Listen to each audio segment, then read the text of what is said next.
Murray State educates their students to help these individuals overcome their communication disorder. The Communication Disorders program has an undergraduate degree in communication disorders that prepares students for either master's degree work or doctoral work in speech-language pathology or audiology. And we have about 118 undergraduate students in the program. The program is based on providing the students with the knowledge and skills to be successful graduate clinicians when they get to their master's or their doctoral work. And then we have a graduate program for a Master of Science in Speech-Language Pathology.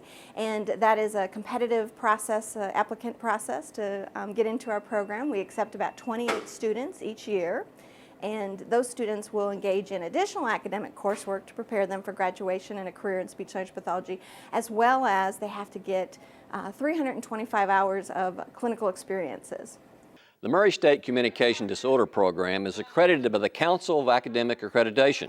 The program has maintained continuous accreditation since 1982. The graduate program in speech-language pathology is an accredited program by the Council on Academic Accreditation, and this means that our students, when they graduate, are going to have the knowledge and skills to be highly specialized and competent speech-language pathologists regardless of the setting they go to and regardless of the state they go to. To get that certification, they have to graduate from an accredited program like the Murray State Communication Disorders program. They have to pass a national examination as well as accumulate 375 clock hours before graduation. Having that CCC after your name, like I do and my supervisors that we have on campus and our off-campus supervisors, it ensures the public, employers, and our clients that we are committed to a code of ethics and continued professional development, that we're always providing the highest quality of care with the latest research that's available. This program is committed to a broad base of educational experiences. Therefore, students are trained to work in any setting upon graduation. So we serve a variety of populations because communication disorders can happen to people across the lifespan. So we train our students so that they can work with young populations in the neonatal intensive care unit all the way to individuals at the end of their life who are having difficulty swallowing.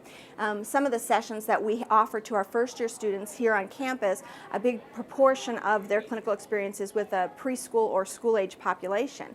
So for example, you may see a session where we're working on improving the language system of a particular child. They may not have adequate words or vocabulary, or their grammar may be impaired, or sometimes they just don't have all the sounds and aren't using sounds in the correct order that we can understand what they're saying. At the other end of the continuum, we have adults who have acquired disabilities such as traumatic brain injuries due to a car accident, or a progressive neurological condition like ALS or Parkinson's, or what's most common for most folks is a stroke. Being a part of the field of communication disorders can be a very rewarding experience. The professions of speech-language pathology and audiology are satisfying fields with a lot of opportunity. Our program is committed to a broad base of educational experiences, and therefore our students are trained to work in any setting upon graduation.